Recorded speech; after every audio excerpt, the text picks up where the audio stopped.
Nos consulta un bebé de 3 meses que los papás refieren que tenía movimientos oculares anormales de reciente evolución. Acá nos tenemos que poner la gorra de detective y abrir los ojos y prestar atención. Es un nistagmo, pero ¿cuál es su nombre? ¿Es peligroso? ¿Qué debo investigar? Para eso debo observar las características del movimiento de los ojos. El nistagmus, ¿es horizontal? ¿Es vertical? ¿Es torsional? ¿El movimiento es conjugado y simétrico? ¿Es pendular o en resorte? ¿Cambia en las diferentes posiciones de la mirada, tanto las horizontales como las verticales? ¿Qué ocurre cuando tapamos un ojo?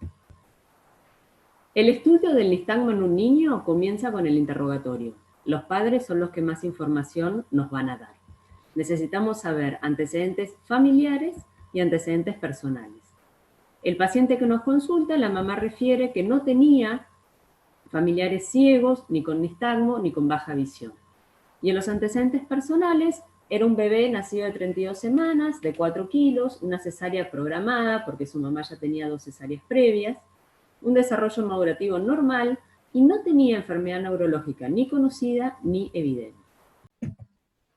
Este es el bebé, que está, tarda un poquito en arrancar el video. El nistagmo no se ve bien acá en el zoom, pero ustedes ven ahí que es bien horizontal. Se ve lento porque en zoom se ve lento, en realidad era mucho más rápido. Pero no sé si ven que es siempre horizontal. Va y viene horizontal. Es un resorte horizontal. Ahí va y viene. Tiki, tiki. Y ven que va, tiene para un lado que va un poquito más rápido y vuelve más lento, va más rápido y vuelve más lento. ¿Lo ven ahí? ¿Lo alcanzan a distinguir? ¿Sí? Sí, se ve entrecortado, como Sí, vos decís, bueno, ahí lo pongo de vuelta. pero sí Se se ve, ve, se me fue, bueno. se nota. Yo se los vuelvo a poner mientras que va corriendo. Lo importante, que es casi misión imposible, es tratar de distinguir si es horizontal o no. Después trataremos de ver si tiene alguna posición de bloqueo, si cuando mira para un lado mejora o cuando mira para un lado empeora, y después en convergencia, qué es lo que pasa. Este chiquito tenía un presunto albinismo oculocutáneo, o sea, lo estaban estudiando, acá no se ve mucho la mamá, pero la mamá es bien morochita y el bebé era rubio. Estas son las características del nistagmus infantil. Se llama nistagmus infantil, antes se llamaba nistagmus congénito, ¿sí? Pero le cambiaron el nombre infantil porque no aparece cuando recién nacen, sino que aparece a los 2 o 3 meses, por eso le cambiaron a infantil. Porque, no sé si ustedes se acuerdan, que cuando un bebé nace, todavía no tiene desarrollada ese proceso que le dicen fobiación, que tiene que lograr alinear las dos fobias para centrar en un solo objeto. Eso supuestamente lo hacen cerca del mes. Si al mes no lo logran, empieza el nistagmus. Por eso aparece después del mes, en general entre los 2 y los 3 meses. Por eso se cambió y se dejó de llamar congénito y ahora se llama infantil. En general son varones, siempre es binocular, siempre es conjugado y siempre es horizontal. Esas son las características más importantes del nistagmus infantil. Binocular, conjugado y horizontal. De una frecuencia más o menos de 2 a 4 Hz, puede ser pendular o en resorte. En general empieza como pendular, que es cuando tienen peor visión, y después lo van transformando en resorte porque es más rápido, ¿sí?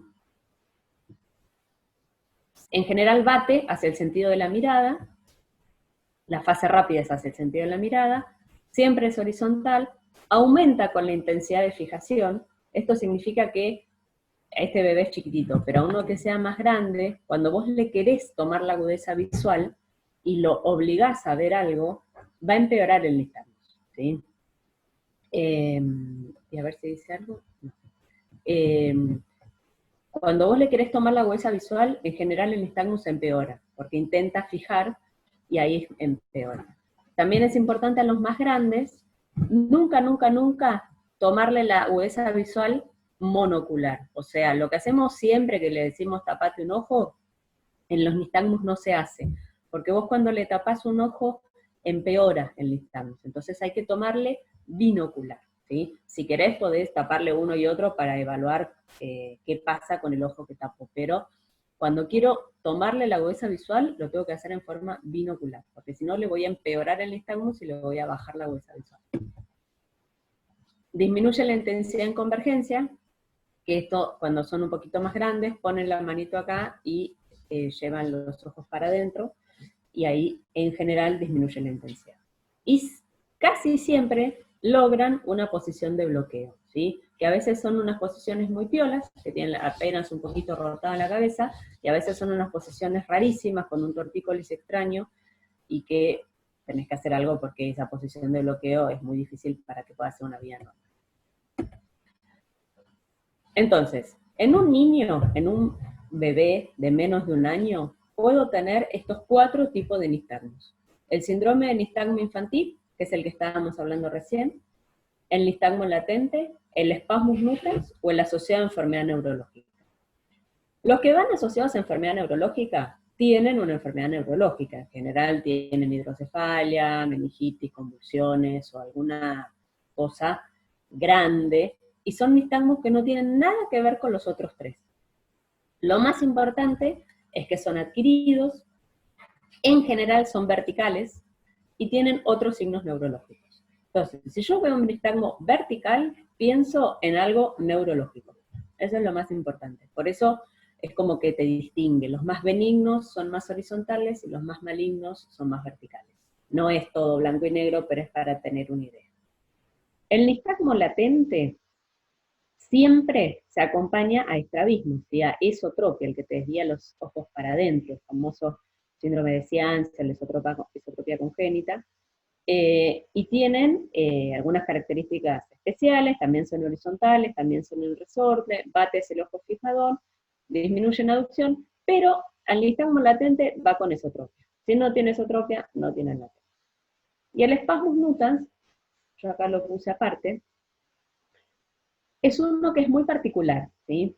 Le dicen nistagmo atípico, ¿sí? Es horizontal, pero es muy asimétrico, ¿sí? Es tan asimétrico que casi que parece que un solo ojo tiene nistagmo y el otro no, porque es muy rápido y es intermitente. Y tiene este triangulito, que es muy importante. Tiene el nistagmo, tiene un trastorno en la cabeza que le dicen head nodding o head bobbing, que es que mueve la cabeza como para acompañar el movimiento de los ojos, ¿sí? Como los ojos se están moviendo, él mueve la cabeza para que el cerebro no reciba una imagen en movimiento, sería algo así. Y además tiene la tortícolis. ¿Qué es lo importante? Que el spasmus nutans verdadero, es un nistagmus benigno, parecido al nistagmus congénito, o el infantil. Porque era horizontal y era rápido. Pero, como siempre, hay uno que se llama spasmus nutans like, que es uno que parece benigno, pero no es benigno, porque tiene tumores en el sistema nervioso central. Más frecuentes son gliomas en el quiasma y en el nervio óptico, que te da el síndrome diencefálico. Clínicamente es casi imposible distinguir un spasmus nutans de un spasmus nutans like. Por eso, siempre el spasmus nutans va a necesitar o va a requerir una resonancia para descartar un glioma. Este asunto de la cabeza, el head nodding, aparece cuando el chico sostiene la cabeza. Por eso, en general, el spasmus nutans no aparece a los 2-3 meses, sino un poquito después, ¿sí? Porque para poder decir que tiene el trastorno de la cabeza, tiene que poder sostener la cabeza, ¿sí? Acá hay un videito que seguramente también se vea lento, que es un pacientito que yo atendí el año pasado, que ahí está medio boludeando, pero después, esos movimientos locos que hacía con la cabeza los hacía todo el día. No es que acá estaba. Ahora al final se empieza a ver mejor. A ver. Ahí ven. Usted lo ven medio lento, ¿no? Pero hace así, hace todo el tiempo que mueve así la cabeza. Y mueve la cabeza para que no se le note el nistagmo. Cuando vos le dejas quieta la cabeza, los ojos se empiezan a batir mucho más. Ven que lo hace todo el tiempo, ¿sí? No es que lo estaba haciendo acá porque yo estaba mirándolo, sino que todo el día estaban moviéndose la cabeza.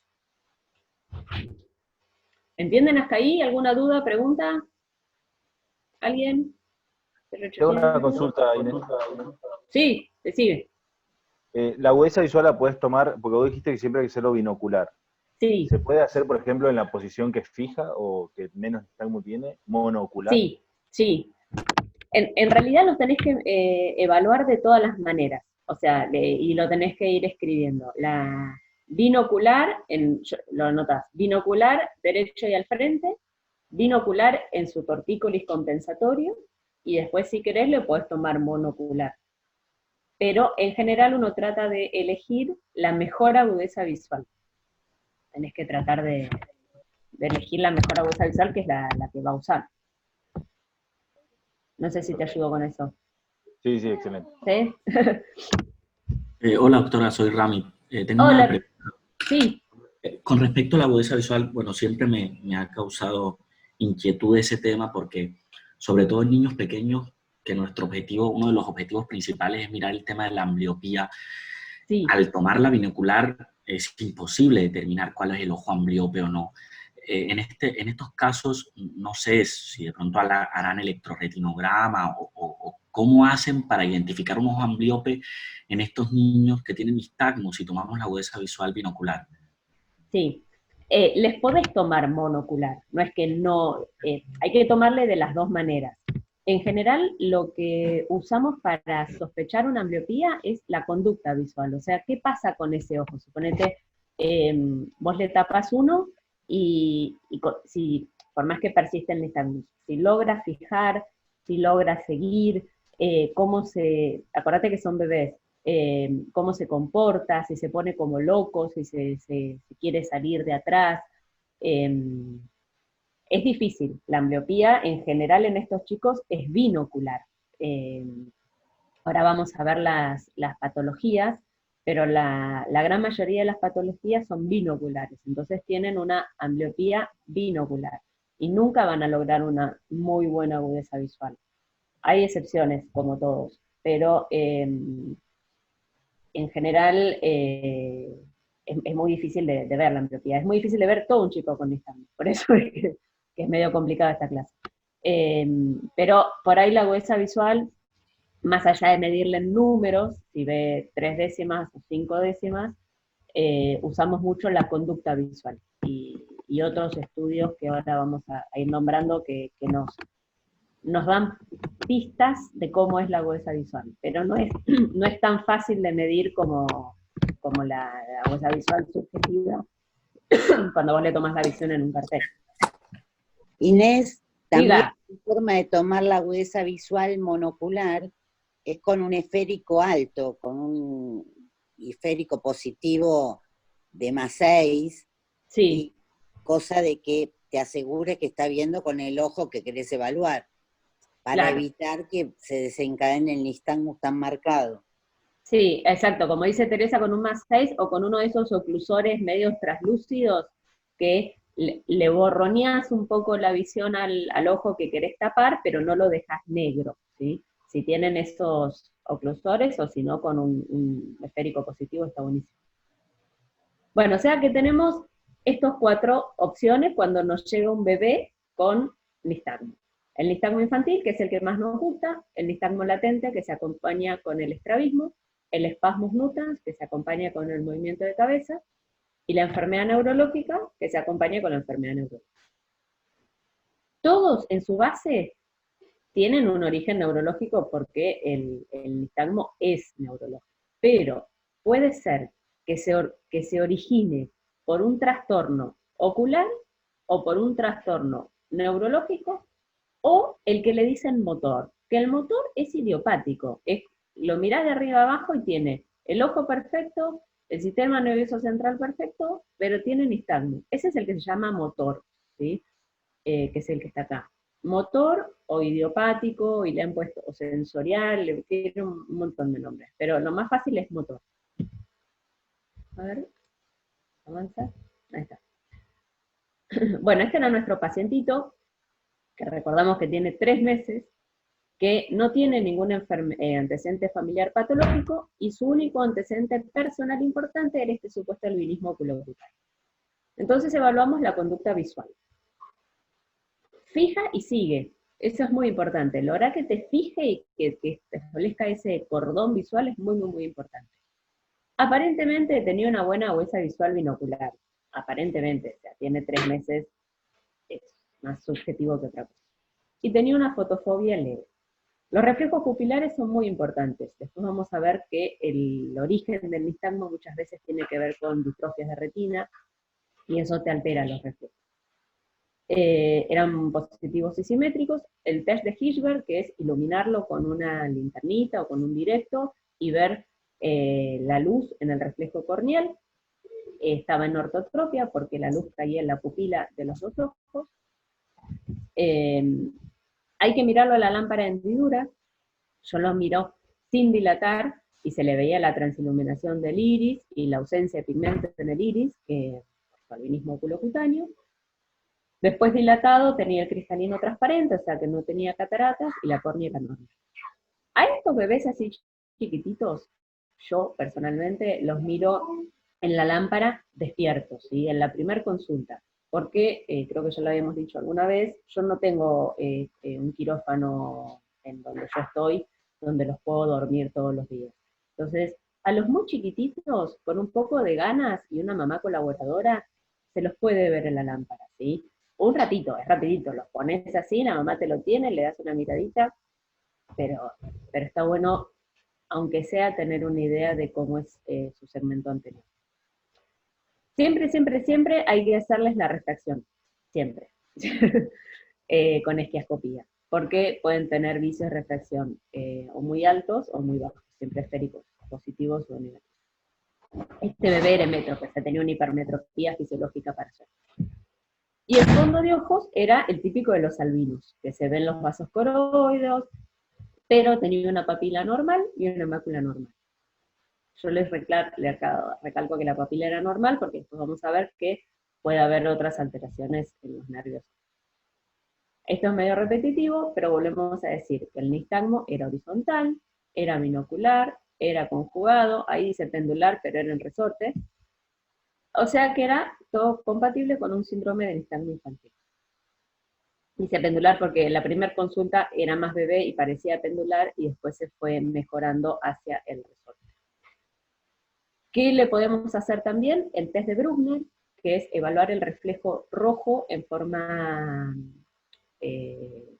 binocular. O sea, lo ilumino con un oftalmoscopio y miro el reflejo rojo de los dos ojos a la vez. Cuando no es igual un reflejo rojo con respecto al otro, es porque algo tiene. El reflejo vestíbulo ocular, este es muy piola. No sé si saben cómo es. Agarrás al bebé, lo estirás, lo pones lo más lejos que vos puedas y lo vas girando, ¿sí? Lo girás rápido y fuerte con vos. Cuando vos frenás, los ojos del bebé tienen que dejar de moverse, ¿sí? Si los ojos se siguen moviendo, te dice que la agudeza visual no es buena. Lo haces para un lado y lo haces para el otro. Y ahí como que evaluás un ojo y el otro, ¿sí? Que estas son esas mini pistitas que te pueden hablar de la agudeza visual. Y el nistagmo optoquinético es con esos tambores que tienen las barritas, que hay una aplicación en el celular que se puede descargar donde uno lo puede hacer, que también es otra manera de evaluar la agudeza visual. ¿Es importante un examen oftalmológico y semiológico completo? Obviamente que sí. ¿Por qué? Porque por lo menos un 50% de los pacientes que tienen nistagmus van a tener alguna alteración o en la retina o en el nervio óptico. Dice por lo menos un 50%, pero en realidad es más. ¿Y qué patologías oculares se asocian con nistagmus? Las más frecuentes son el albinismo, que es un 20%, la maurosis congénita del Leber y otras distrofias de retina. O sea que si uno no entiende nada del nistagmus, no sé nada, no sé si es horizontal, si es vertical, ni para qué lado va, pero yo lo arranco desde el lado oftalmológico, lo voy a mirar como dijimos antes, mirarlo en la lámpara de hendidura, mirarlo el fondo de ojos, mirarlo en la refracción, y después lo puedo ir encasillando al revés, desde las posibles patologías oculares, cuál puedo asociar el nistagmus. Inés, disculpa una Mira, consultita. sí. Sí. Distrofias retinales, ¿qué es lo que Sí. significa en gris? Non-LSA, amaurosis congénita de Leber. ¿Ves que dice? Está bien. Primero dice Sí, albinismo, sí. después dice amaurosis Digamos, congénita. otras Sí. distrofias retinales Exacto. Distrofias retinales que no sean la amaurosis congénita de Leber. de Leber. Porque Perfecto, gracias. de las distrofias, la más frecuente es el Leber. Y Leber, después sí. le siguen las otras. Gracias. No, de nada. Pregunten, interrumpan, todo lo que quieran. Díganme porque yo me cuelgo. Después, si ven acá, hay otras cosas que vos podés ver acá. Desórdenes del nervio óptico, neurológica, coloboma, maculopatía, deprivación visual. Estas son todas cosas que cualquier oftalmólogo como ustedes las pueden ver, por más que no sepan si el nistagmus es pendular o para dónde va. ¿Sí?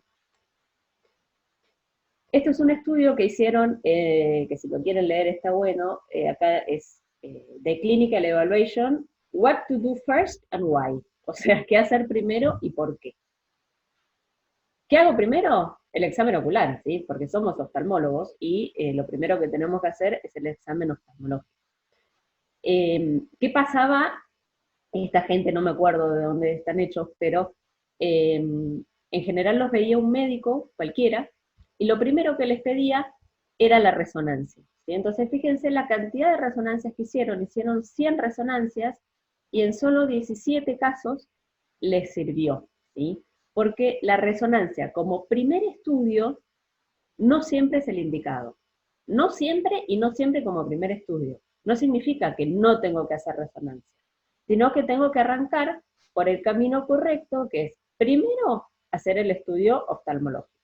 Después, si quiero, los voy a ir orientando para un lado y para el otro. Ahora después lo vamos a ver. Esto acá en Argentina no nos pasa tanto, porque en general cuando alguien le ve los ojos desviados o algo raro en los ojos, lo primero que hace es mandártelo al oftalmólogo y no pedirle una resonancia.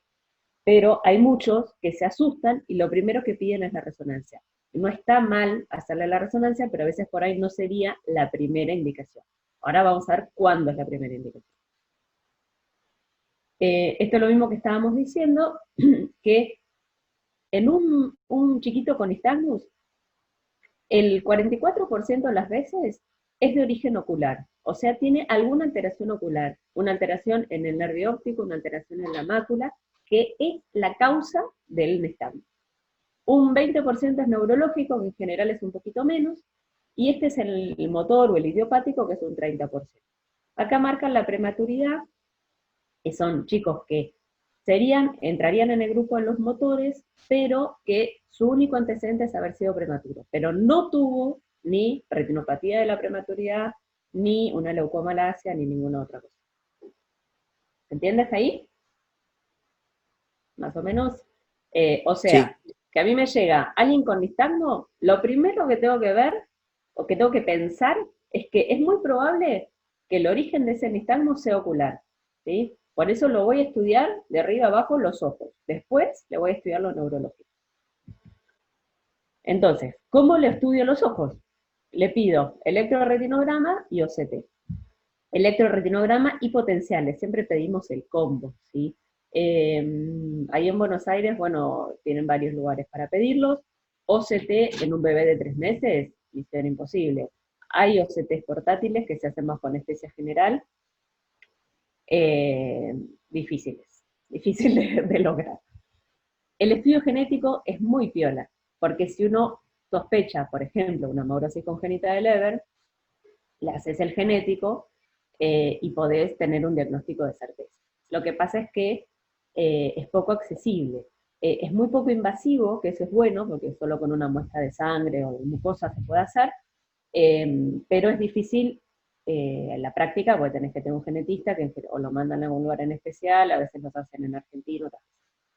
Y después están las neuroimágenes, que son buenísimas, nos dan un montón de información, pero que lo tengo que dormir al chiquitín. Entonces yo lo que quiero que se lleven es esto. Disculpa. Diga, sí. Te pregunto, ¿qué neuroimágenes sí le pedirías? ¿Una TAC o una reso? Siempre resonancia, sí, resonancia. Le pedimos resonancia porque estás buscando cosas chiquititas, o sea, viste, vos pedís por ahí tomografía porque es más rápido cuando estás buscando algo óseo o algo más grande, pero acá estamos buscando zonas de que puedan haber sufrido alguna isquemia, alguna atrofia, alguna... Entonces la resonancia te da mucha más información. No sé si te ayudo con eso. Es más, si ya lo tenés dormido, yo le pido todo. Angio, una angio, resonancia con contraste, o sea, aprovechar dormirlo y hacerlo todo. Igual todo eso se hace con un neurólogo. Tenés que ser el mejor amigo del neurólogo y hacerlo todo con un neurólogo. Porque aprovechar que se duerme y le pedís todo. Está, No sé muchas si gracias. quieren... No, de nada. ¿Quieren preguntar algo más? Bueno, esto es como una especie de algoritmo, que ahora lo vamos a ir destripando. Hoy empieza así, es medio un resumen de todo lo que hablamos. Llega un bebé con nistagmus. Yo les vuelvo a recalcar que es bebé, porque una cosa son estos nistagmus que son propios del bebé, y otros son los adquiridos, y otra cosa son los grandes, los adultos, que puede ser secundario otra cosa. Entonces, lo primero que hago es el interrogatorio. Si tienen alguna enfermedad neurológica o si tuvo algo importante, la mamá nos lo va a decir, ¿sí? Entonces, el interrogatorio es súper importante y hay que estrujarlas a las madres para que te digan, porque a veces son medias boludas y no te terminan de decir y se acuerdan después, ay, sí, pero él toma fenobarbital porque tuvo convulsiones. Entonces hay que interrogar, y si pueden, si tienen libreta de salud, o tienen una epicrisis, o tienen algo, está bueno tenerlo en cuenta. Después le vamos a hacer el examen ocular completo. Y se acuerdan que había varios tipos de nistagmus. Estaba el nistagmo infantil, que era el que era horizontal, binocular, simétrico, y los que eran más atípicos, que eran el que estaba asociado a enfermedad neurológica, el spasmus nutans, porque era asimétrico, y después queda por ahí dando vuelta el nistagmus latente, que acá no lo nombramos. Entonces, yo tengo un bebé con nistagmo infantil, un bebé sano, chiquitito, que a los 2-3 meses empieza con este movimiento de los ojos horizontal, simétrico, en resorte. Le tengo que evaluar la retina y el nervio óptico. ¿Qué evalúo cuando evalúo la retina? Viste que dicen que hay que saber qué buscar para poder encontrarlo. Tengo que pensar qué enfermedades me generan nistagmus. La más frecuente era el albinismo. La otra, la maurosis congénita de Leber. Después, otras distrofias de retina, que son estas, la cromatopsia, la ceguera nocturna estacionaria congénita, dentro de las otras, ¿no? ¿Qué pasa? Las distrofias de retina, en general, en los primeros meses, son difíciles de ver, porque vos le ves la retina bastante normal, ¿sí? Por eso es que vos lo veas normal no significa que no lo tenga, ¿sí? Por eso es que tengo que pensar a veces en hacerle un electroretinograma, un genético o un OCT. El electroretinograma es muy útil y nos dice mucha información cuando está bien hecho. Es importante hacerlo en un lugar que los hagan bien y que te hagan todo, el fotópico, el escotópico y demás, porque si no, no nos va a poder dar mucha ayuda. Pero ustedes piensen, retina, albinismo, amaurosis congénita de Leber, otras distrofias de retina. Después puedo tener otras causas más como el segmento anterior, una catarata congénita, un coloboma del iris o de la retina. Cualquier causa que te quite agudeza visual te puede generar nistagmus. Así que eso acuérdense. Albinismo, Leber y otras distrofias. Y arranco para el lado ocular, electroretinograma y genético. Y OCT si puede. Después le tengo que ver el nervio óptico. El nervio óptico es más fácil, porque el nervio óptico, si tiene algo, con el primer fondo de ojo yo lo puedo distinguir, ¿sí? Siempre, siempre, siempre hay que hacerle un fondo de ojos. A mí me pasó hace poquito que vi una chica, me llaman por teléfono un domingo, una médica, que otra médica amiga de ella la había llevado a su bebé porque tenía nistagmus un jueves a ver a una oftalmóloga, oftalmo infantil, refiere, y le ha dicho, sí, tenés nistagmus, vení el lunes que te hago el fondo de ojo. La otra pobre, y le dijo, puede ser que tenga la presión endocraniana alta. O sea, a un bebé de 3 meses, ¿qué le vas a hacer más que el fondo de ojos? Salvo que no tenga mucho tiempo, pero siempre en la primera consulta, háganle el fondo de ojos, ¿sí? Hay que quedarse un ratito más y hacérselo, porque si no, no le estás dando nada de información a esa madre. Bueno, los nervios ópticos, lo bueno es que ya en la primera consulta no es como en la retina, que a veces le haces un fondo de ojos y parece normal y después empieza a tener más cosas. El nervio óptico, si tiene una hipoplasia, la va a tener desde el día que nace. Si tiene atrofia o edema, también lo vamos a ver en el primer momento. Si tiene algo en el nervio óptico, tengo que apuntar para el lado de las neuroimágenes. ¿Por qué? Porque si tiene una hipoplasia en el nervio óptico, tengo que pensar que puede tener un tumor supracelular. Le tengo que pedir las hormonas hipofisarias porque tiene riesgo de vida, ¿sí? También tengo que pensar en alguna masa ocupante o en que tenga hipertensión endocraniana. Por eso es que me voy para el lado de las resonancias. Y después, los nistagmus atípicos eran los que no son típicos. Los típicos eran horizontales, binoculares, simétricos en resorte. Los atípicos son los otros. Como el spasmus nutans, que era bien asimétrico y bien que movía la cabeza. Como la enfermedad neurológica, el CISO nistagmus, que es como en sube y baja. Por eso se llama CISO. Bueno, entonces, ¿cómo voy a estudiar? ¿Sí? Yo tengo que tratar de distinguir si tiene mala visión o si tiene buena visión. ¿Se acuerdan que yo les dije que en general van a tener como una ambliopía binocular? Porque en general los nistagmos tienen mala visión o baja visión. ¿Por qué pueden tener baja visión? Porque en general se acompañan de ametropías altas o tienen alguna enfermedad de retina, como la retinopatía del prematuro o alguna distrofia. Síndromes sistémicos, como el síndrome de Down, por ejemplo. Hipoplasia de fobia, el albinismo. El albinismo te da el nistagmus porque tienen hipoplasia en la fobia. A los bebés albinos más grandes, con el OCT les haces y la fobia se ve perfecta, la hipoplasia. Ahora que en Malvinas tienen OCT, consíganse algún albino y empiecen a hacer OCT a los albinos. Los que tienen aniridia también.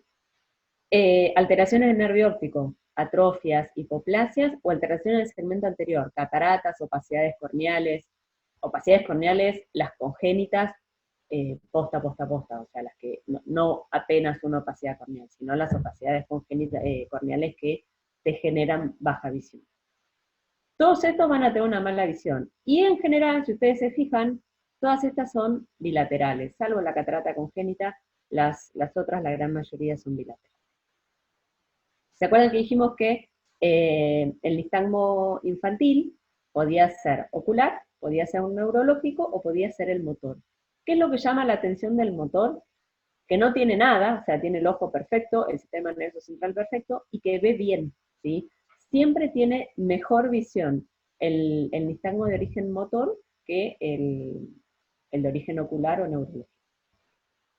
No se sabe mucho del motor, el motor es medio por descarte, tampoco se explica bien por qué tiene buena visión. Bueno, ¿y cómo puede ser, o sea, cómo me puedo yo encontrar a un bebé en la clínica, ¿no? En general pueden tener fotofobia, ¿sí? Si uno está pensando quién puede tener fotofobia, por ejemplo, los albinos pueden tener fotofobia, sí, claro que sí. En general los que más tienen son los que tienen acromatopsia, ¿sí? Disminución de la visión, por todas las otras cosas que dijimos antes. Alta miopía en la ceguera nocturna estacionaria congénita. Alta hipermetropía en la maurosis congénita de Leber. El signo óculo digital, que se acuerdan que es ese que se refriega los ojos así, como para ver lucecitas. Pupila paradojal no es igual que el defecto pupilar aferente relativo, pero es parecido, que cuando hay poca luz se dilata, cuando hay poca luz primero se contrae y después se dilata. Después hay que evaluar la hipopigmentación del iris y el fondo de ojos, pensando en el albinismo, y alteraciones pigmentarias en la retina. Cuando no tiene nada de esto, que es este no, en general son los motores, que tienen buena visión, examen ocular normal, electroretinograma normal, y sí tienen historia familiar de nistagmus. Por eso acuérdense que el nistagmus tiene un gran componente hereditario.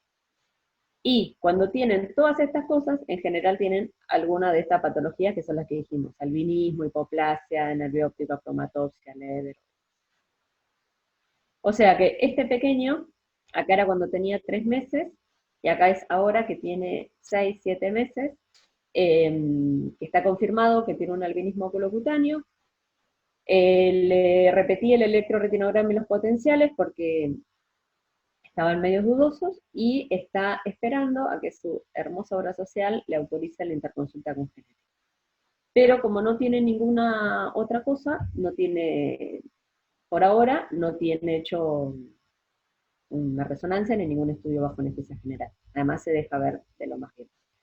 Pero bueno, es un bebé que su mamá trabaja en el colegio médico, que tiene contacto con todos los médicos, está con una neuróloga, su pediatra, su genetista, o sea, está súper estudiado clínicamente. Por ahora no tuvo ninguna indicación de hacerle una resonancia. Está en estimulación visual, virtual, vía Zoom, ahora supuestamente va a volver, porque no alcanzó a hacer mucho.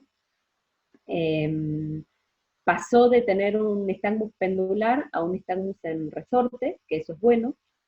Ya que está Teresa, le cuento justo que el otro día Pasquinelli me contó, que yo no me lo había imaginado, pero que él me contó lo que él se imagina, que me pareció re piola, que viste que las películas viejas, cuando las pasaban, iban así como lento, una secuencia atrás de la otra, y se veía como las cosas lentas y que se iban moviendo. Que eso sería cuando empieza recién el nistagmus, que empieza así como lento y es pendular, entonces cuesta.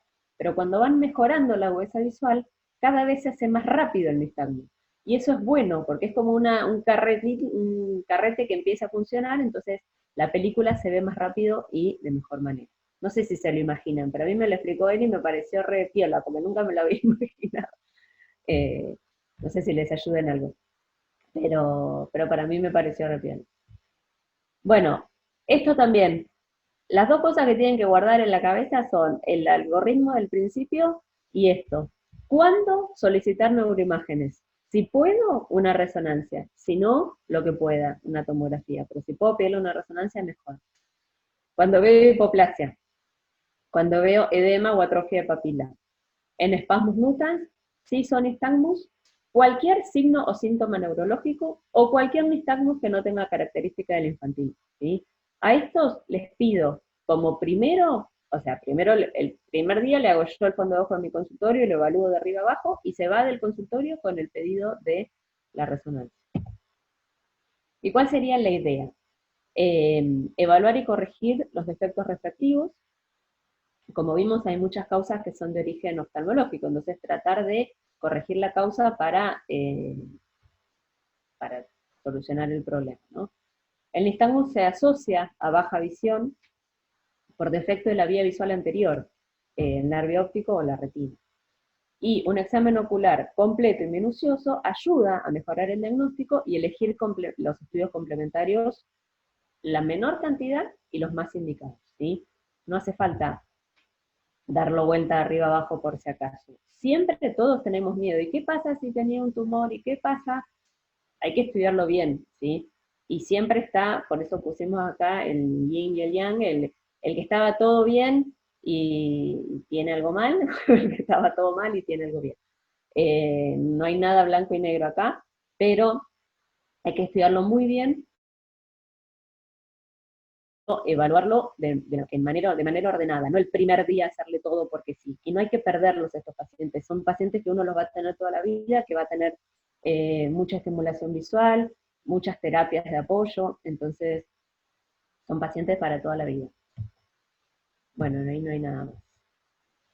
A ver, ¿cómo dejo de compartir? Excelente, Inés. Ahí está. Muy buena clase. Bueno, díganme, ¿qué quieren saber? ¿Entendieron algo o fue muy quilombo? Es muy complejo, ¿no? Bastante Es muy complejo difícil. el tema. Digamos, Yo obviamente que encierra muchísimos síndromes, entonces por ahí también hay que conocer los síndromes o las patologías Claro. asociadas por ahí, ¿no? Para mí lo más Si vemos un fácil, nistagmo hay que empezar a estudiar. Eso creo claro, que... lo que pasa es que te llega un nistagmo y vos no sabés para dónde arrancar, porque yo les digo acá pendular y en resorte, y vos lo ves y es lo mismo, para colmo que tiene 3 meses y está pataleando para todos lados. Eh, por eso, para los, yo en realidad en una de las diapositivas, después lo saqué, le había puesto for dummies, a veces es más fácil arrancar al revés, diciendo, bueno, ¿en qué síndrome que yo conozco puedo encajar este nistagmo? Por eso después preparé unas mini preguntitas, que es como un mini resumen de todo esto. Pero nada, no es para torturarlos, pero porque esto es un quilombo y uno a veces no sabe qué es lo importante y qué no. Entonces, Inés, una cosa importante sí, es que no hay ningún estudio electrofisiológico, los potenciales o el electroretinograma, que tenga parámetros para bebés tan chiquitos. claro, Entonces, muy probablemente te salga subnormal. Y sí, eso no quiere decir que el chico tenga pésima visión. Pero claro, sí es importante cuando uno sospecha de una maurosis congénita del Leber, sí pedir un electroretinograma, porque si está bolido, te confirma el diagnóstico. claro, ¿Entendés? perfecto. Sí, sí, sí, Pero generalmente a partir del año es cuando vos podés estar más confiada que lo que te da el electroretinograma es lo real. Pero claro. con el Leber, si te da bolido, ya le pones el sello. Claro, yo con este bebé, el primer día le pedí un electroretinograma, y da sí, da ni, pero yo me fijo, o sea, los que me dan ni, después se los repito, pero lo importante es, como dice la doctora, que no dé plano, plano, plano, si da Claro. plano, plano. Y otra cosa que a mí me ha pasado varias veces, pero recuerdo el último bebé que le diagnostiqué una maurosis congénita de Leber, que me llamó la obra social diciéndome que no le haga el estudio genético, que no se Sí, le va a cubrir. sí. Es otro tema, ¿no? Entonces, Bueno, esta, vos fíjate que ella trabaja en el colegio médico, que sabe todo, y el bebé tiene 6 meses y sigue peleando con el estudio genético.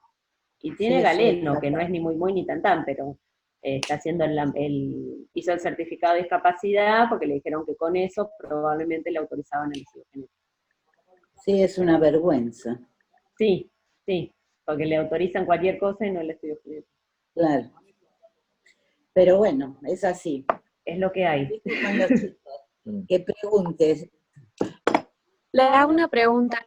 Sí, ¿La estimulación visual, sí, ni le diagnostico el nistagmus, sí. hace o hay una edad en especial? Y depende. Pasa mucho también, como estaba diciendo Teresa, la estimulación visual, las obras sociales no te las quieren autorizar. Y solo te la autorizan si tienes certificado de discapacidad y si no te autorizan 5 o 10 sesiones. Yo trato de mandarlos enseguida, ¿sí? Para que vayan conectándose con la estimuladora, trabaja sobre la fijación, si sostiene la cabeza para tratar de encontrarle su mejor posición en la que ve bien. Obviamente al principio no va a haber ningún resultado, pero yo los mando rápido porque es algo que les lleva mucho tiempo. Lleva mucho tiempo el tratamiento y lleva mucho tiempo empezar el tratamiento. Después las estimuladoras se van arreglando y en general trabajan en lugares donde también está la fisioterapeuta y la terapia ocupacional y las otras cosas, entonces medio que ahí lo organizan y se los van pasando. Pero yo los mando enseguida, no porque pretenda ver resultados enseguida, sino porque les va a llevar tiempo hacerlos y nada, y conectarse con todo. No sé Está, si te muchas ayudo con gracias. eso. No, nada. Ahí hay una pregunta en el chat. Sí. Pregunta si hay un nistagmo vertical, ¿qué tan urgente es la neuroimagen y si hay que mandarlo a una guardia? Sí, urgente, sí, difícil esta pregunta. No es que ese día le tengo que hacer una, pero que no, yo te diría que hacerle una notita y que conectarse con un neurólogo. Yo en general trato de que el pedido de la resonancia lo hago en conjunto con un neurólogo, por eso que les decía, dormirlo una vez y sacarle la mayor cantidad de información posible a ese estudio. Entonces, yo en general trato, si veo uno que no me convence, que en esa semana, los próximos 2 o 3 días, lo vea algún neurólogo y programarle una resonancia para la semana siguiente. No es que en 12 horas se me va a morir, pero tampoco decirle saca turno para el mes que viene. Yo en general, por ejemplo, a los que tienen nistagmus vertical o algo que no me gusta, trato yo de conectarme con algún neurólogo o con el amigo del amigo del amigo. Hay que levantar el teléfono y llamar a medio mundo para mandarlo derecho, si no se pierden los pacientes, y esos son los que no hay que perder, ¿sí? Hay que tomarse el tiempo de llamarlo y de ubicarlo. Yo los mando con el neurólogo porque de neuroimágenes y prefiero aprovechar y pedirle todo, porque después le hiciste algo y te faltó otra cosa, o capaz que le vio algo distinto y te dice, ay, no le pediste con el foco en el no sé dónde. Pero sí, yo no se lo mandaría a la guardia. A una guardia general no lo mandaría. Lo mandaría a un neurólogo, y si se puede, con un resumen de historia o habiendo hablado por teléfono. Nos cargamos con el tiempo, vamos a darle lugar a... Sí, a ahí Mary. vamos. Mary. Sí. Hola, Sí, Mary. hola, ¿cómo están? Hola. ¿Todo bien? Hola chicas, ¿cómo están? Perdónenme, las estoy escuchando. Lo que pasa es que estoy con mi mamá y mi papá en el departamento de ellos. Lo operaron a mi papá y por eso estoy acá con ellos. Bueno, Pero todo pobre, bien. quédate tranquila. Igual los estoy escuchando. Muy bien, muy lindo. Gracias. Inesita, lo tuyo, hermoso, No, como siempre. gracias. Ahora, Meli, te escucho a vos. Bueno, Bueno, Mary, cuando quieras compartir y ya. dale. ¿Ahí me escuchan bien? Porque estando como el internet un poco trabado. No, Sí. se escucha perfecto. Compartir. Bien, ¿ahí se ve? Sí. Se ve muy bien, sí. Ponerlo grande nomás y empezó. Bueno, yo hoy les voy a hablar sobre retinoblastoma. Más que nada, la definición, que sabemos que el retinoblastoma es un tumor intraocular que es más común en la infancia, que es un tumor maligno, que es heredable y ocupa el tercer lugar en frecuencia después del melanoma y de las metástasis. Alrededor del 1% de las muertes se producen, pues en niños se producen por este tumor y tenemos una incidencia de 20.000 recién nacidos vivos, o sea que es poco frecuente. Es importante saber que en cuanto a la supervivencia de de los niños que tienen este tipo de patología, tienen una supervivencia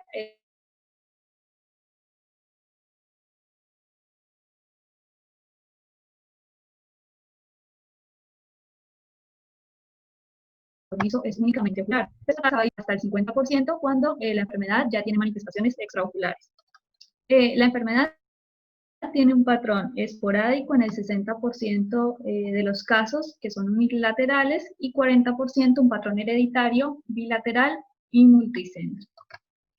En Argentina, según el Instituto Nacional de Cáncer del Ministerio de Salud, la incidencia de retinoblastoma en menores de 15 años en el periodo del 2000 al 2016 se presentaron 327 casos, en donde predominó los unilaterales con 204 casos y los bilaterales con 89.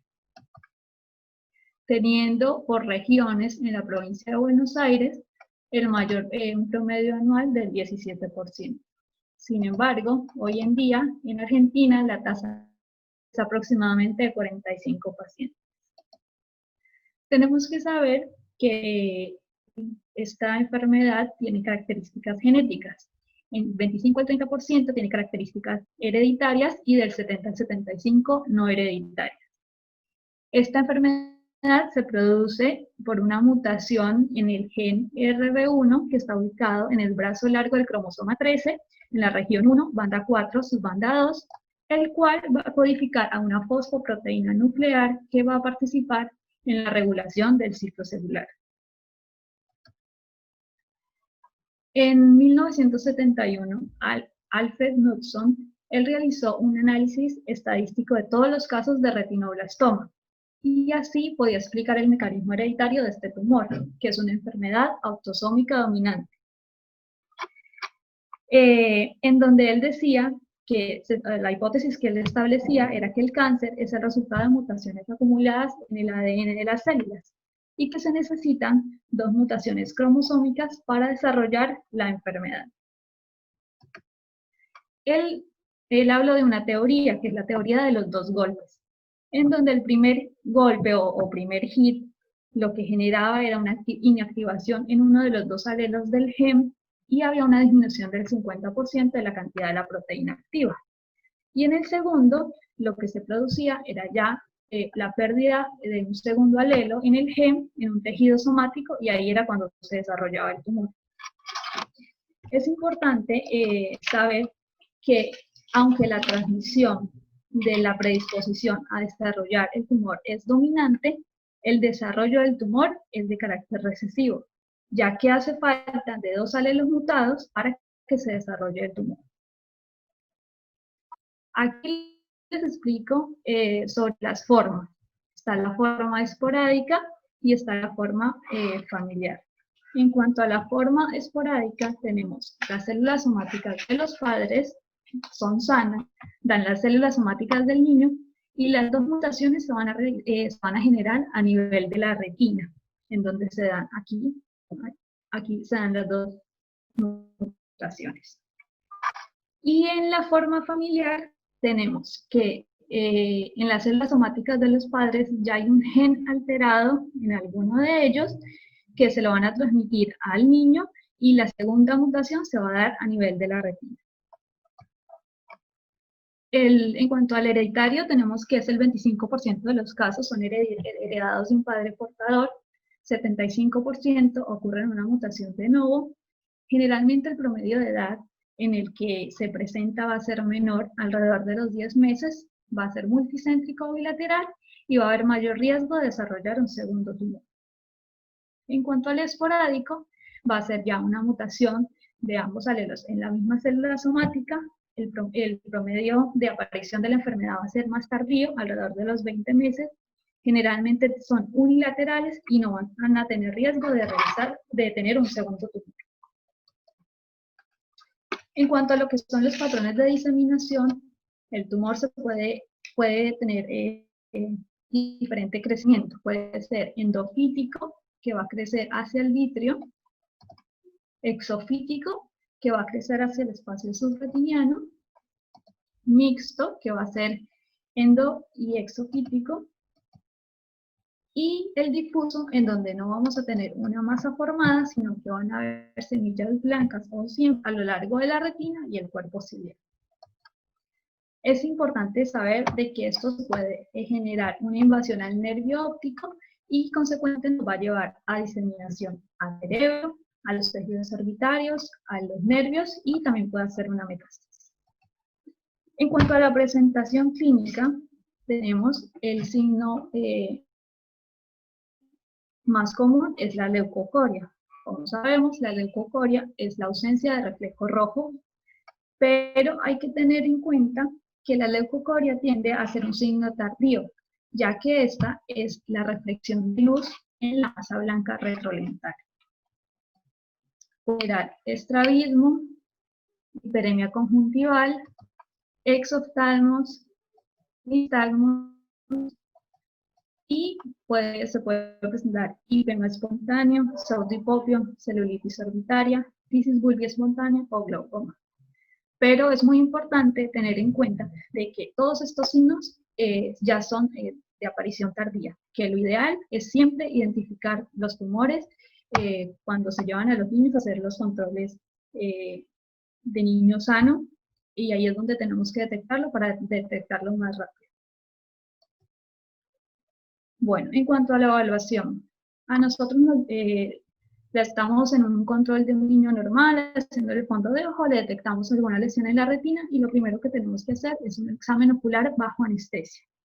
¿Qué vamos a hacer aquí? Vamos a hacer a hacer un examen oftalmológico completo, tonometría, biomicroscopía, fondo de ojo, en donde vamos a documentar más que nada la ubicación, el tamaño del tumor, si hay desprendimiento de retina, si tenemos líquido subretiniano y si ya hay diseminación. Lo segundo que vamos a hacer es una ecografía ocular. Aquí vamos a diferenciar el retinoblastoma de otras causas. Lo que vamos a encontrar en la ecografía es una masa ecogénica que puede ser heterogénea y el signo pues, más importante o más patognomónico es que vamos a encontrar presencia de calcificaciones. Tenemos que solicitar una neuroimágenes, preferiblemente vamos a solicitar una resonancia magnética, ya que disminuye el riesgo de radiación ionizante. Vamos aquí, eso nos va a servir para evaluar lo que es la diseminación y estadificación y compromiso de la glándula pineal. Asimismo, también vamos a realizar pruebas genéticas para evidenciar las secuencias de ADN.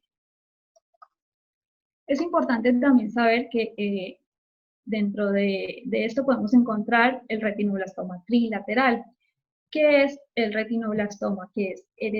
Tenemos un retinoblastoma hereditario, ya sea unio bilateral, pero va a estar asociado a un tumor neuroblástico intracraneal. Generalmente se detecta en la resonancia magnética, ya que nos permite pues, detectar el tumor en un estadio subclínico. Y aquí es donde vamos a encontrar un excesivo tamaño de la glándula pineal, eso ya es un parámetro que nos indica que hay un proceso maligno. Los niños que presentan este tipo de retinoblastoma tienden a tener un pronóstico muy adverso y generalmente es en la forma hereditaria. Bueno, en cuanto a la clasificación, es muy importante, ya que esta nos va a servir para el tratamiento del retinoblastoma.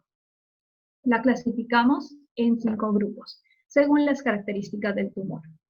En cuanto al grupo A, tenemos que son tumores pequeños, menores de 3 milímetros, que están afuera de la mácula.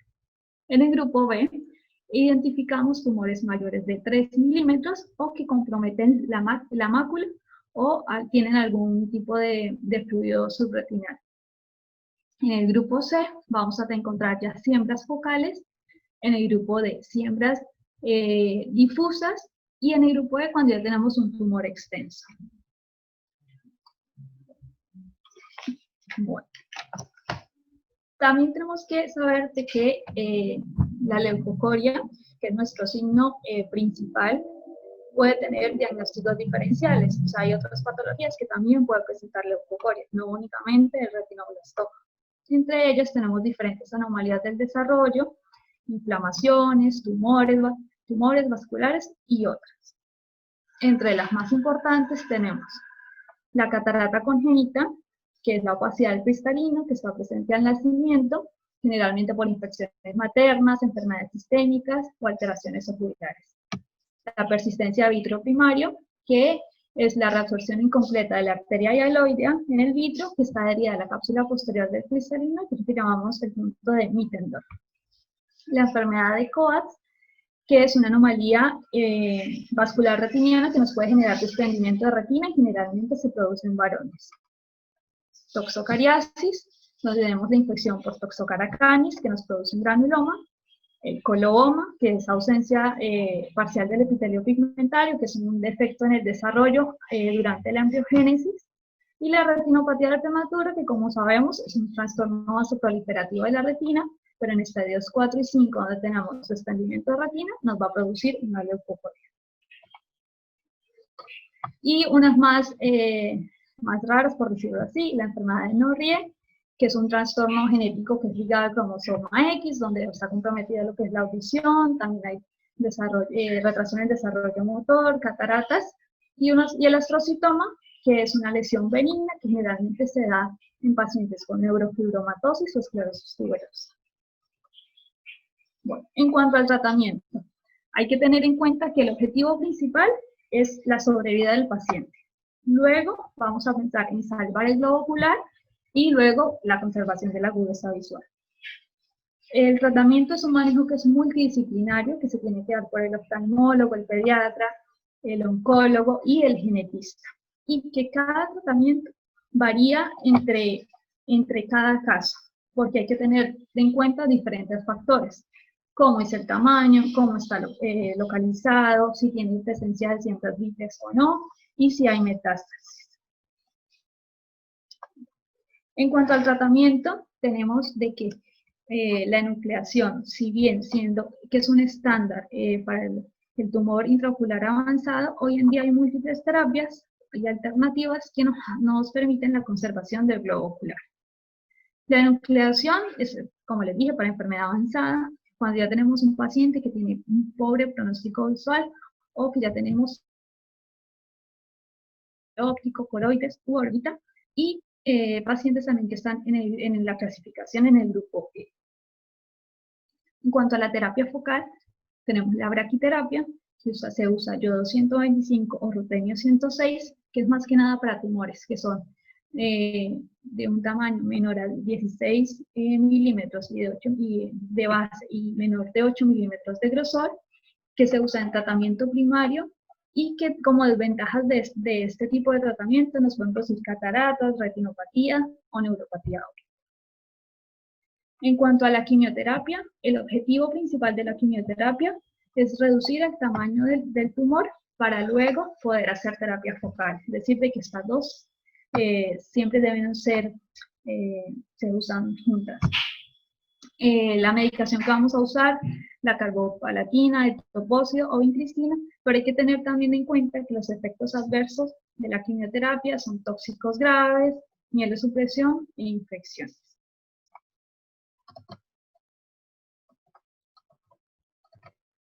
Bueno. Hoy en día está la quimioterapia intraarterial selectiva, que es un tipo de quimioterapia que es dirigida al ojo a través de la arteria oftálmica. Lo que se hace es un abordaje por la arteria femoral y por un microcatéter se va a llegar a la arteria oftálmica y se lleva pues, la medicación directamente. La medicación que se aplica se llama Melphalan y aproximadamente se hacen 3 sesiones. En este estudio lo que hablaban más en cuanto a esta terapia, que el 50% de los pacientes que se le aplicó la quimioterapia intraarterial selectiva, el 50% tuvo una regresión completa, el 33% una regresión parcial y el 17% no presentó ninguna respuesta. Y como efectos adversos genera atrofia coroidea y hemorragia vítrea difusa. Otro tipo de terapia es la quimioterapia intravítrea. Esta como tal no es un tratamiento primario, pero se va a usar más que nada como una terapia de rescate cuando hay siembras vítreas recalcitrantes y recurrentes. Lo que se hace se hace una aplicación intravítrea del medicamento, que es el Melphalan, que es un agente aquilante, que es citotóxico, que inhibe la síntesis del ADN y del ARN. Lo primero que se hace es una VM para evaluar dónde va a ser la aplicación de la medicación, dónde va a ser el sitio de inyección. Se hace una aplicación intravítrea y es muy importante que después de realizarla se debe hacer crioterapia en la zona donde se aplicó. Esto para evitar la siembra de la vía de la aguja. Y esta terapia se debe repetir de 7 a 10 días. Como contraindicaciones tenemos que está invadido el cuerpo ciliar, pacientes que estén en la clasificación en el grupo E, que tengan presencia de desprendimiento de vitro posterior completo y que tengan siembras vítreas en todos los cuadrantes o desprendimiento de retina. También hay otros tratamientos que se hacen, como es la termoterapia, que también es para tumores, que se hace por una hipertermia del tumor con diodo láser, la fotocoagulación, que también son para tumores retinoblastomas posteriores y pequeños del grupo A, crioterapia, y los inhibidores glucolíticos, los cuales lo que hace es que la medicación es inhibir la glicólisis, generando un agotamiento de las reservas de ATP en las células cancerígenas y llevando a lo que es la muerte celular. Esto más que nada se va a usar como ayudante de la quimioterapia. Y es importante saber de que después de que el paciente fue diagnosticado y realizado su tratamiento, hay que hacer un seguimiento, porque ellos pueden desarrollar tumores nuevos. Los controles generalmente se deben hacer de 2 a 4 meses por 2 años. Si el paciente tuvo un retinoblastoma hereditario unilateral, hay que saber que puede desarrollar la enfermedad contralateral y que hay que hacerle seguimiento por neuroimágenes hasta los 5 años. Siempre es muy importante el consejo genético. Hay que evaluar los familiares del primer grado. Hay también que hacer la detección del segundo tumor ocular y de detección de tumores no oculares. Estos pacientes tienen alto riesgo de presentar sarcomas, por eso siempre el seguimiento si llegan a presentar algún tipo de dolor óseo. Y lo más importante es recalcar siempre los controles oftalmológicos en los niños al nacer, a los 6 meses, al año, a los 3 años, al ingreso escolar, a los 5 años al ingreso escolar y posteriormente cada 2 años. Y esto es para detectar siempre el tumor en sus estadios iniciales y evitar todas las complicaciones que este lleva. Muchísimas gracias. ¿Te puedo agregar algo? Sí, claro.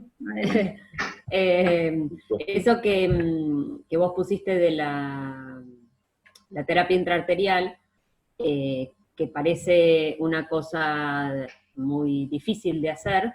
Acá en Argentina, Adriana Fandiño la hace en el Garrahan, es una de las médicas más conocidas en tratar el retinoblastoma. Ella trabaja muy bien, y cuando tengan algún paciente con sospecha de retinoblastoma, derívenlo al Garrahan, ¿sí? Porque ahí no solo lo pueden evaluar, sino que lo pueden tratar, ¿sí? Todos esos tratamientos que parecían muy del primer mundo y que acá, que estamos en el fin del mundo, no se pueden hacer, se hacen y se hacen muy bien. Y en ese trencito que puso Mary ahí al final, en la primera versión no estaba el control del año. Se agregó en la segunda versión, porque el retinoblastoma, ¿se acuerdan que aparece ahí, cerca del año, entre los 10 meses o los 15 meses? Entonces, por eso es que está agregado ese ítem que antes no estaba. No sé si... Una pregunta, ¿la incidencia es esa, 45 casos anuales, o puede estar subdiagnosticado el retinoblastoma? No, o sea, hoy en día en Argentina hay, en este año 45 casos hubo, pero generalmente la incidencia es de 1 en 20.000, o sea, o sea, hay muy poca incidencia, poco frecuente.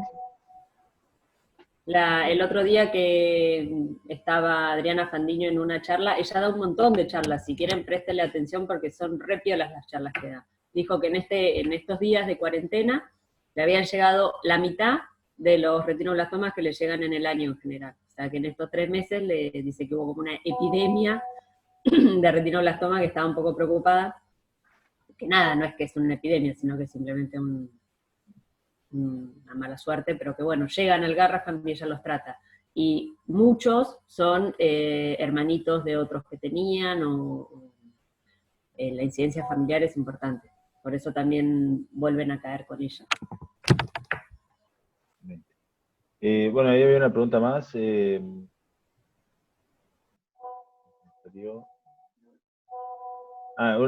una madre tuvo un retinoblastoma, ¿cada cuánto lo controlas, Inés? O Mary. Mary No, la dice. pregunta es, si la madre tuvo un retino al recién nacido, ¿cada cuánto lo controlás? A diferencia de un nene recién nacido normal, que la madre no tuvo retinoblastoma. Para Inés de la Fuente, o Mary, o Claudia, la que quiera responder. No sé, o sea, para mí hay que hacer los controles normales, solo que hay que tener mayor precaución. No sé, Inés, vos qué. Bueno, yo volví. O Tere. Cuando vos tenés una mamá con un retinoblastoma, el bebé se empieza a controlar intraútero, y el primer control, ni bien nace, si tiene retino se lo trata. ¿Sí? Y después no hay que perderle nunca el rastro, porque por ahí le hiciste ese primer control y no tenía nada, y después sí, a los 3 meses, a los 6, a los 9, al año, y Siempre. Entonces es en la madre que tuvo retinoblastoma, ahí obviamente lo que dijo usted, doctora Sí, Teresa. lo controlás por ecografía y el mismo día que nace se le hace el fondo de ojo. Y bueno, y se evalúa si tiene o si no tiene, pero hay que controlarlo. Generalmente, cuando el chico va a tener, porque piensen que es un 50% de probabilidades que tenga madre con retino o padre con retino, hijo con retino. Es el 50%. Y De todas formas, sí, perdón. O sea, de todas formas es el fondo de ojo al nacer y a los 6 meses, ¿sigue el mismo esquema o se lo controla más seguido? no, se lo controla un poco más Porque tenemos seguido. la chance, Sí. sí. Ponele, en vez de a los 6 meses, lo controlas cada 2 meses. Si Sí, no porque le también encontrás puede nada el aparecer primer antes. día. Claro. Generalmente, cuando son de madres con retino, el chico nace con alguna lesión ya. Entonces lo tratás en ese momento. Que lo podés tratar con láser, si es chiquito. Claro, porque a veces son lesiones chiquititas, Claro. y bien periféricas, que hay que ir a buscarlas. En general son bilaterales. Sí. Hay que buscarlas. Muy bien. Sí, sí, hay que buscarla. O sea, hay que estar mucho más concentrado en esos casos, ¿no? Sí, es muy importante que se pongan acá el sello, mi mamá tiene retinoblastoma, o el hermano, o todos. Bueno, a mí hace Carlos, un tiempo atrás me derivaron un chiquito para una ecografía por nistagmus bilateral.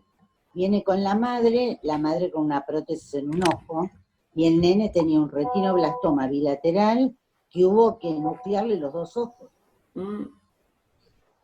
Y la madre no te ni había sabía, dicho que ella tenía. No, le digo, ¿vos qué te pasó? No sé, nunca le dijeron lo que le pasó en el ojo. Claro. ¿Entendés? Sí. Por esas cosas de ocultar. Claro. Pero bueno, esto ya ahora no pasa. Sí, igual, bueno, yo les dije... Más abierto. Claro, pero que hay que interrogar, porque a veces te pasa eso, o sea, la tenías a la mamá al lado y ni siquiera ella sabía que tenía. Claro. ¿Quieren que hagamos unas preguntas? ¿Tienen ganas de contestar? ¿A mí me decís? No, Dale, vos dale. no. Dale. Claudia. Sí, claro. Bueno, Preguntale a Tere, ella sabe. Preguntale a Tere, ella sabe más que nosotros. Tere sabe todo. Pará. No, Claudia. Yo me voy, así le preguntás a María. No, la idea es que contesten todos, que cada uno lo piense. Son sí, no, blanco, es mini, pero es como para hacer un mini resumencito. Pará.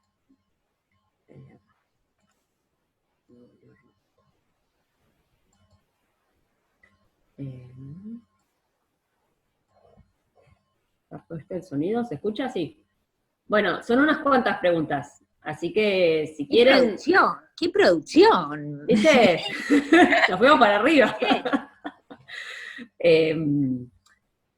Yo no sé cómo funciona esto, pero si quieren todos desbloqueen sus micrófonos y el primero contesta o como quieran.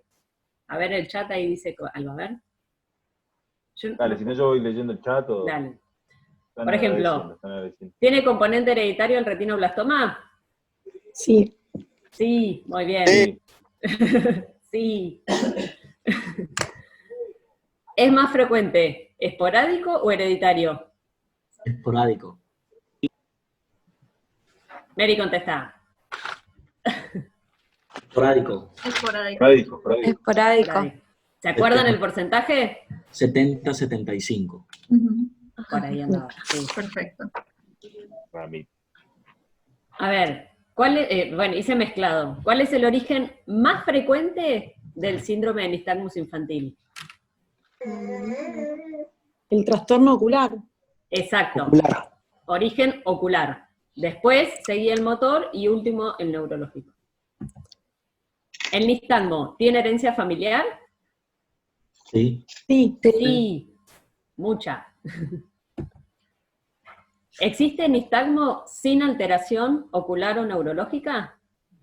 Sí, el idiopático. El idiopático o motor, exacto.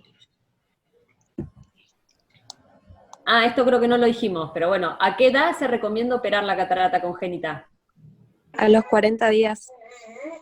Sí, exacto, antes de los 2 meses más o menos. ¿Y se les ocurre por qué? Para evitar el glaucoma telafáquico. Y después la ambliopía.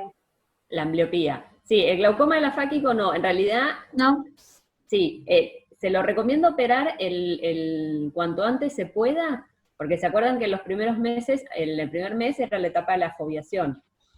Si yo lo que necesito es que tenga la mejor agudeza visual posible desde lo más chiquito posible, porque si no, después va a tener nistagmo. Si yo lo opero muy tarde, va a tener nistagmo por deprivación, y va a tener un ojo ambliópico. El glaucoma telafáquico le puede aparecer como no. Eso va a ser más posquirúrgico.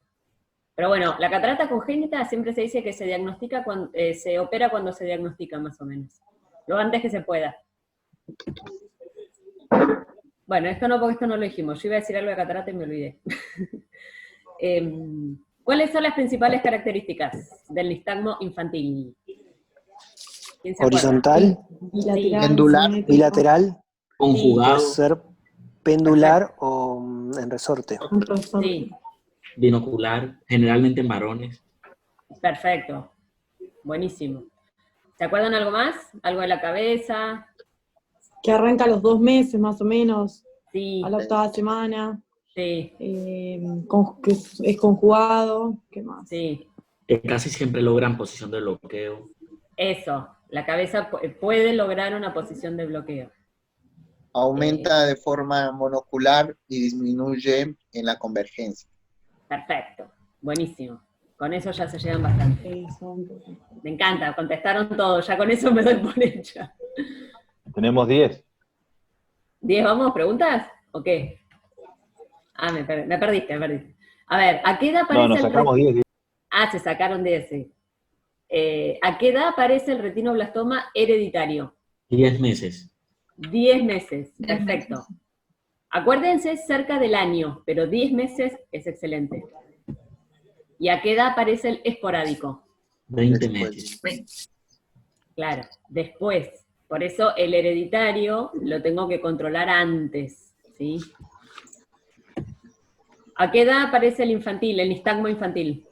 De 2 a 3 meses.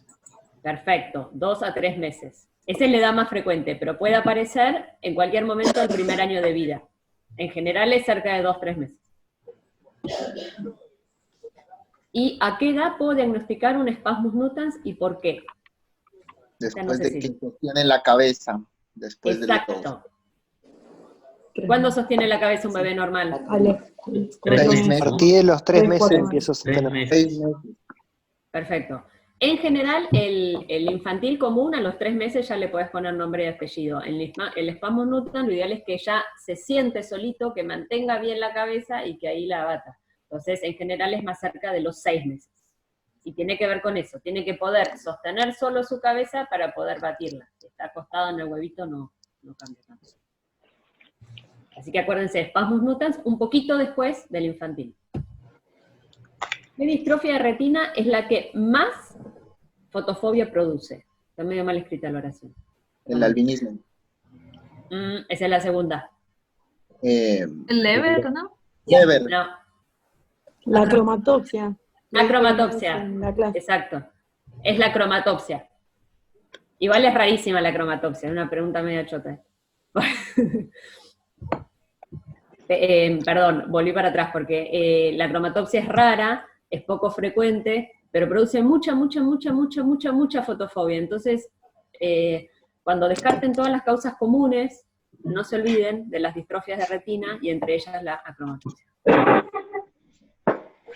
Perdón, vuelvo para atrás. Hay una cosa muy común que produce una fotofobia media pedorra, que ya hablamos una vez. ¿Se acuerdan? Algo muy frecuente que produce fotofobia en los niños, en los bebés, con córneas grandes. Congénito.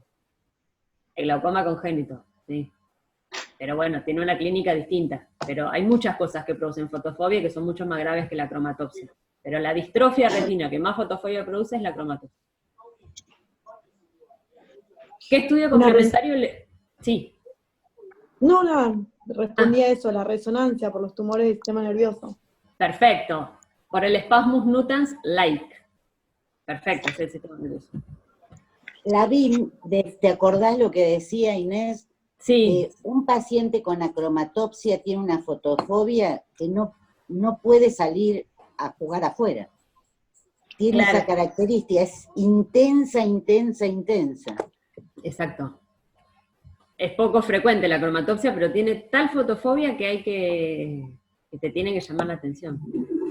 Bueno, esto pasó medio rápido en lo que dijo Mary, pero ¿en quiénes aparece la enfermedad de Coats? ¿Se acuerdan? Sí, son mujeres, varones.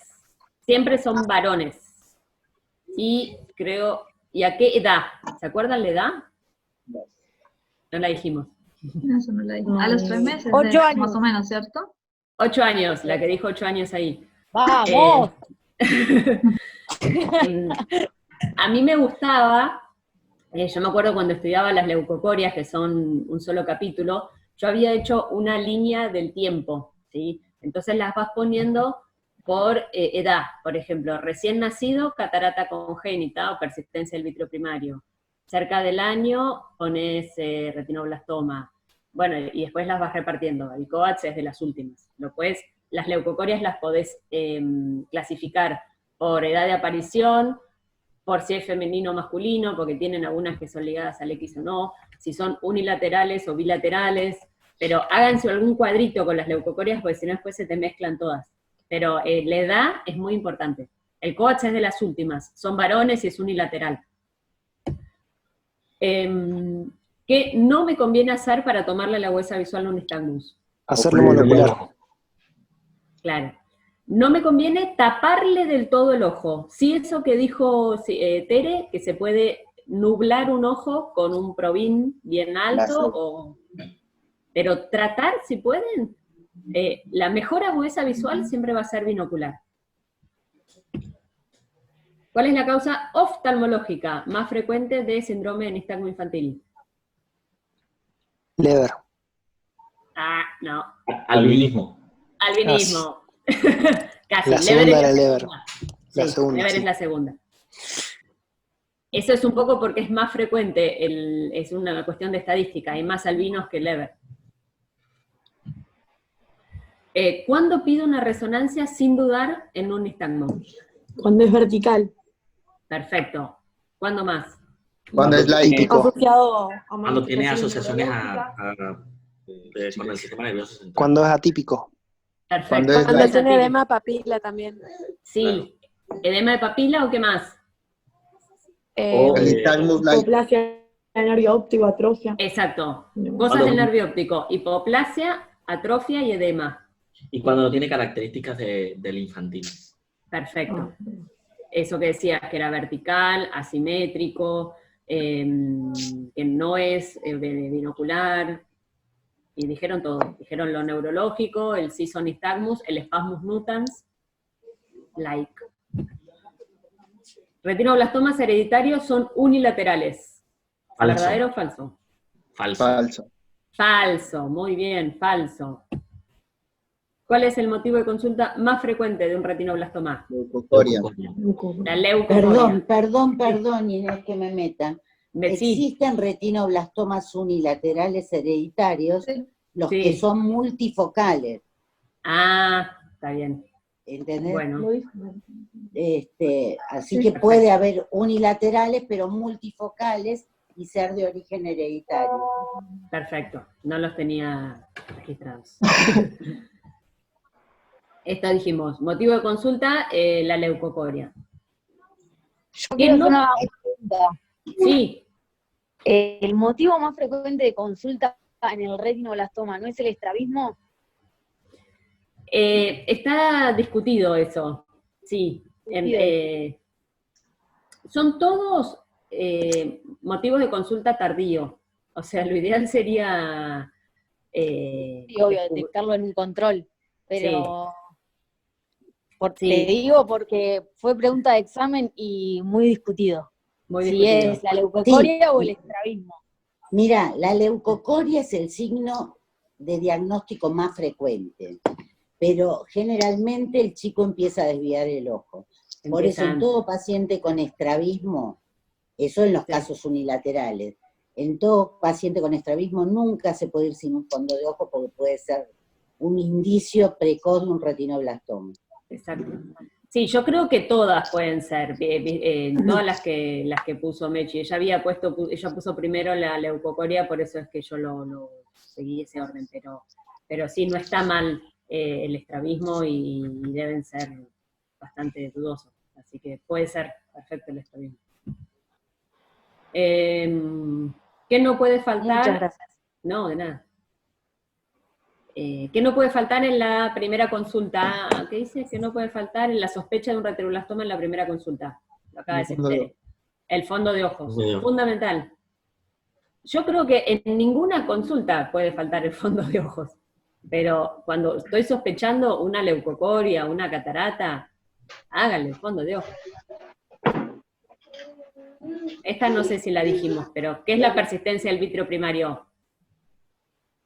¿Se acuerdan? Es la persistencia de la arteria hialoidea. Sí, que llega a la cápsula posterior. Claro. La persistencia del vitrio primario es la persistencia del vitrio primario. O sea, el vitrio primario tiene que después pasarse por el vitrio del adulto, pero a veces persiste y queda esa arteria y el canal de Cloquet y el punto de Mittendorf y todas esas cosas. ¿Qué buena práctica es la que más me ayuda a diagnosticar un nistagmo? También enroscada esta pregunta. A un oftalmólogo, ¿qué es lo que tiene que hacer? Lo primero que tiene que hacer para tratar de encasillar un nistagmo en algún lado. El examen. Claro, el Ocular. examen oftalmológico completo. Sí, como el examen, o sea, cosas básicas que parecen muy tontas, pero que muchos no la hacen, ¿eh? Tomar la huesa visual, mirarlo en la lámpara. Sí, todas. Hirschberg, todo lo que incluye la primera consulta. Sí. El Hirschberg, el Bruckner, el fondo de ojos, la refracción, el mirarlo en la lámpara de hendidura, mirarlo al paciente y tratar de diagnosticar un nistagmo. Voy a tener mucho más información de eso que de hacer un electroretinograma solito y después no saber si tenía un ojo ciego o si tenía una catarata. Entonces, un buen examen oftalmológico. ¿La retinopatía del prematuro puede generar leucocoria? Sí. Sí. Sí. ¿Cuál? Estadio 4 y 5. 4. Exacto. ¿Qué son en ese estadio ya la retinopatía? Desprendimiento de retina. El prendimiento de retina. Exacto. O sea que La cualquier... agresividad posterior. O la agresividad También. posterior también, porque te va a desprender la retina. ¿Por qué a todos los estrabismos les hago fondo de ojos dilatado? Se las contestó Tere hace un ratito. Y para buscar retinoblastoma. Exacto, porque la esotropia es una causa, o sea, es una posibilidad de retinoblastoma. Le iba a decir a Tere que me estaba arruinando las preguntas, pero se me fue, me parece. Ahora se fue. No importa, díganle, díganle que me leyó la mente, porque esta pregunta era para lo que ella dijo. Está ayudando a Maru ella al ladito, por eso Maru responde todo. Ah, está muy bien. No, por la clase, respondo, porque es muy clara, al pie. La hicimos con tu papá. Atención, simplemente por eso. Bueno, no, pero esto es por lo que dijo Tere. Porque las primeras causas de, o sea, cómo diagnostico un retinoblastoma puede ser por la leucocoria, pero puede ser por el estrabismo también. Entonces, siempre a todos los estrabismos les hago un fondo de ojo para ver que tenga el ojo bien formado y que no tenga un retinoblastoma. En el trencito de la SAOI, ¿por qué se agregó el control del año? Por el retinoblastoma. Exacto, por el retinoblastoma. No estaba. Y Adriana Fandiño hizo piquete y lo pusieron, así que se agregó. ¿Por qué se cambió el nombre de nistagmo congénito a nistagmo infantil? Por la edad de presentación después de los 3 meses. Perfecto. Se dice que le decían congénito porque era desde muy chiquitito, que en realidad le cambiaron a infantil, pero que las condiciones para tener nistagmo sigue siendo congénito. porque las patologías son congénitas. Lo que pasa es que no se manifiestan por ahí el primer mes, pero sí a los 2-3 meses. ¿Qué es este? ¿Qué mecanismo es el que no se produce en el... ¿Qué mecanismo es el que no se produce y determina la aparición del nistagmo infantil? ¿Qué es lo que no pasa? ¿Qué tiene que pasar en un bebé normal al mes? El centrado foveal. Exacto. La foveación o fovealización o tiene que poder que el cero oculomotor sea la fobia, ¿sí? Y de los 2 ojos a la vez. Y como no se produce, empieza el nistagmo después del mes. ¿Cuál es el tumor intraocular más frecuente de la infancia? Retinoblastoma. Retinoblastoma. El rabdomío es del extraocular. ¿El retinoblastoma puede comprometer la vida del paciente? Obvio. Sí, sí, un sí bien grande, fuerte. Siempre cuando tenemos retinoblastoma, primero tratamos de salvar la vida, después tratamos de salvar el ojo, y después, mucho, mucho más abajo, tratamos de salvar la visión, ¿sí? Pero lo primero que se salva es la vida. Después conservar el lobo, por una cuestión de estética y demás. Y después la visión. Si ve algo con ese ojo, genial. Pero ya con conservarle el globo ocular sería muchísimo. ¿Qué elijo? ¿Resonancia o tomografía para un retino? Rezo. Rezo. Yo soy fanática de las rezos. ¿Y para un nistagmo? Rezo. También. Rezo. Igual, volví un poquito para atrás. ¿Se acuerdan que el retino tenía calcio? Entonces en un ATAC también lo vería, ¿sí? El nistagmo con un ATAC no me va a dar nada de información. Este es difícil. ¿Qué patología pienso en un bebé con un nistagmo y un +10? Afaquia. Sí, pero no es la que yo quiero que digas. Estaba bien, pero no. ¿Alguna...? Ya sé, un retinoblastoma infiltrativo de polo posterior. No. ¿Una esotropia? Sí, puede ser. ¿Lenticono?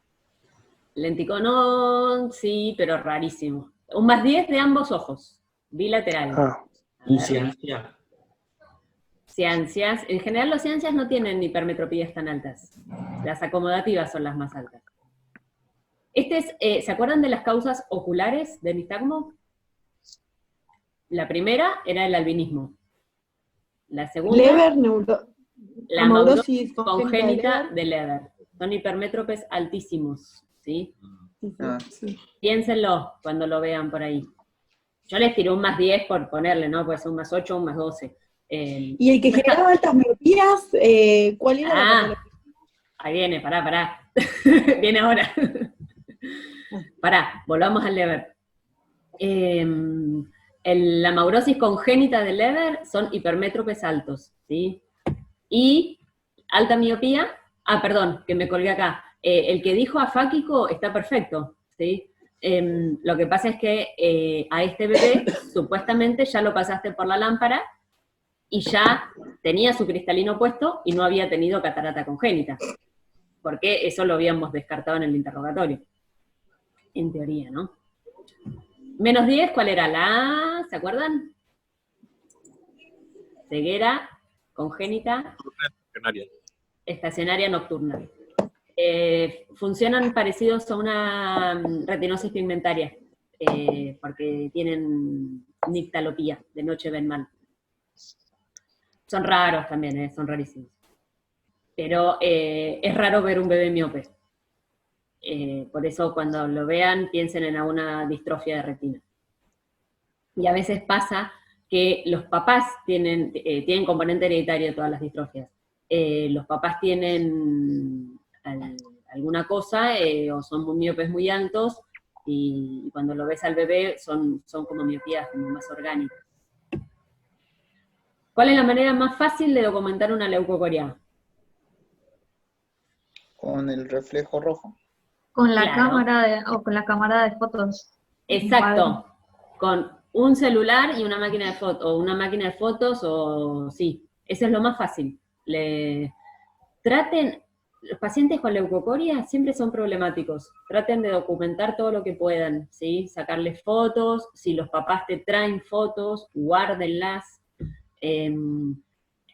A veces no te creen, les tenés que decir que tiene una catarata y te dicen, y no te creen los papás, entonces sacale una foto con el celular y se la mandas por WhatsApp, o agarras el celular de la mamá y le sacás con el de ella. Pero el celular que todos tienen está buenísimo para documentar una leucocoria. ¿Y a dónde deriva un paciente con un retinoblastoma? Garrahan. Al Garrahan, sin escalas. Estén donde estén, te los reciben con la puerta abierta. ¿Es mejor un nistagmo lento o rápido?